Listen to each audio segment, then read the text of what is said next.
sebagai permaisuri. Saya Zalfan Putri sebagai Putri Kendalat. Saya Joshua Manuel sebagai Raja.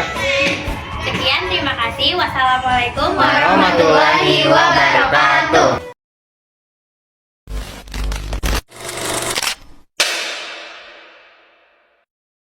Pada suatu hari di kerajaan yang makmur dan damai, sang raja dan permaisuri duduk di taman-taman istana.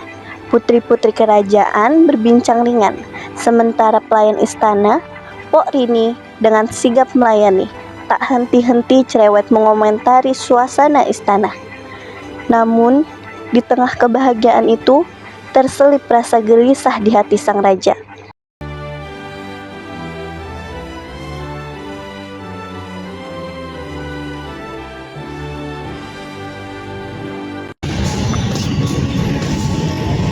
Suri, sepertinya presiden kita masih makmur, tapi ayah merasa sedih ada di kita.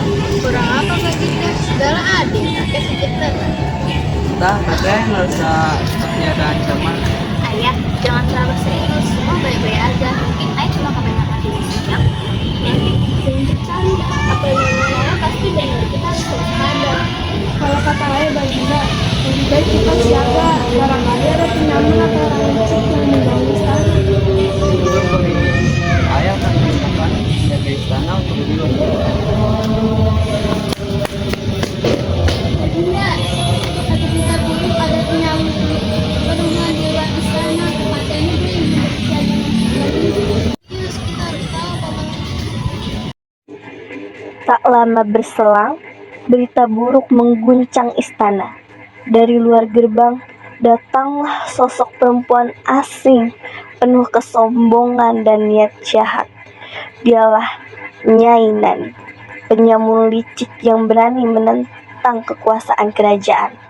Dengan langkah congkak, ia masuk ke balairung, membuat seluruh penghuni istana menahan napas.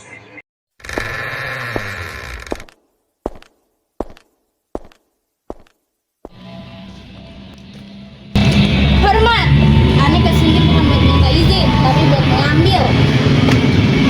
berani sekali ente masuk ke istana ini tanpa izin. Mau apa nih? Aneh mau suruh perhiasan dikejar. Kalau enggak, aneh bakal berfitnah kalau nggak jadi zolim. Berani-beraninya mau mengancam ayah-ayah. Jangan harap nih kata-kata apa. Hahaha, aneh punya banyak pengikut, aneh nggak takut. Ente memang licik nih nanti. Tapi kita nggak takut, rakyat itu setia sama kerajaan. Nyai, mending gua pulang aja, mau nyuri malah ketahuan. Malu dong. Diem rendahan, jangan ikut campur. Aduh, maaf nih, ayah pelayan, tapi sikap ayah lebih sopan dari lo. Namun, seorang penyamun yang cerdik tak akan menyerah begitu saja. Nyai Nani mengganti taktik. Ia menampilkan wajah penuh air mata palsu, berharap bisa melabui hati mulia raja dan permaisuri. Namun, di balik air matanya tersembunyi niat busuk yang siap menipu siapa saja yang percaya. Baginda, maafin hamba. Sebenarnya hamba cuma miskin dan butuh bantuan. Kalau lo butuh bantuan, ngapa ngancam? Kan bisa mohon baik-baik. Sebenarnya saya butuh uang untuk bantu keluarga ayah. Saya rasa ini cuma hal-hal yang Nyai. Kita tutup waspada, jangan percaya begitu aja. Nyai Nani, kalau lo jujur, ayah bakal bantu lo. Kalau lo berdusta, ayah gak bakal maafin lo. Di saat semua mata tertuju pada sandiwara tangis Nyai Nani, dua sosok setia kerajaan, Pok Rini dan Dayang Sari, beraksi diam-diam. Mereka memeriksa barang bawaan sang penyamun dan menemukan bukti tak terbantahkan, perhiasan curian. Kebenaran pun terbongkar, membuat Nyai Nani tak bisa lagi bersembunyi di balik topeng dustanya.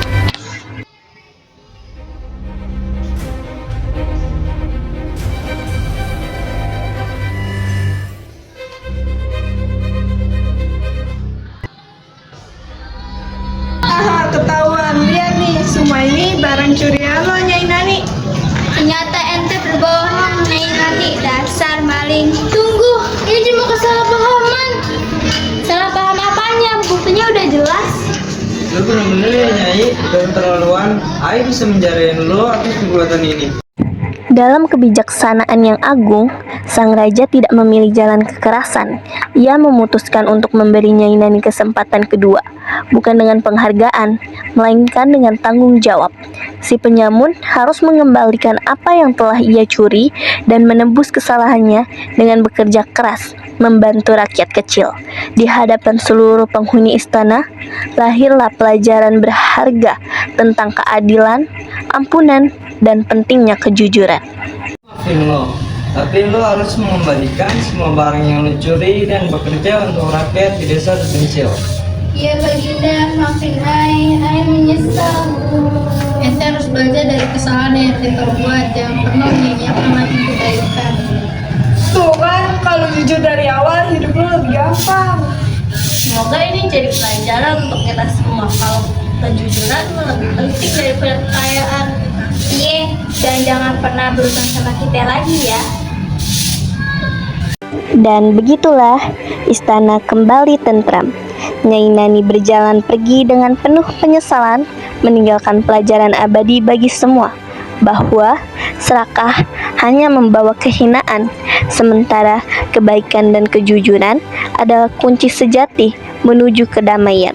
Sang raja, permaisuri, dan seluruh keluarga kerajaan bersyukur atas kebijaksanaan yang menjaga negeri mereka tetap damai. Anakku, ingat, pemimpin yang baik harus bijaksana dan tegas, dan juga mau memaafkan orang yang mau berubah. Baik ayah, baik Baginda.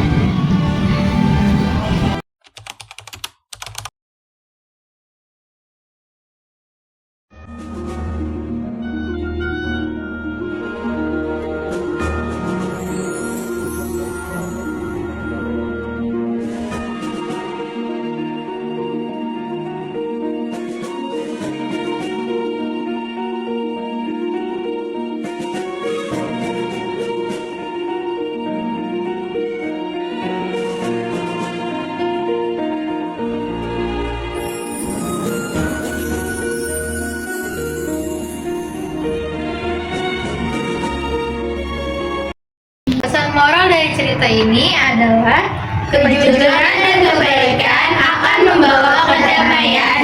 Jangan tamak karena keserakahan hanya membawa kehancuran.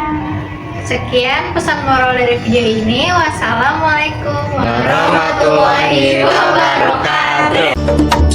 Kalau empok pinter masak, Pinter dong. coba denger lantas tebak. Apa sih? Sampai model-modelnya sayur asem anak Jakarta. Ayo Rasa gurih udah tentunya, campur santan kelapa muda. Makanan habis pulang, baru terima uang lemburan. Itu dibalik buat makan entar sore. Sayurnya lodeh, sambal goreng campur pete. makanya ajak mertue, ikannya pepesan pede.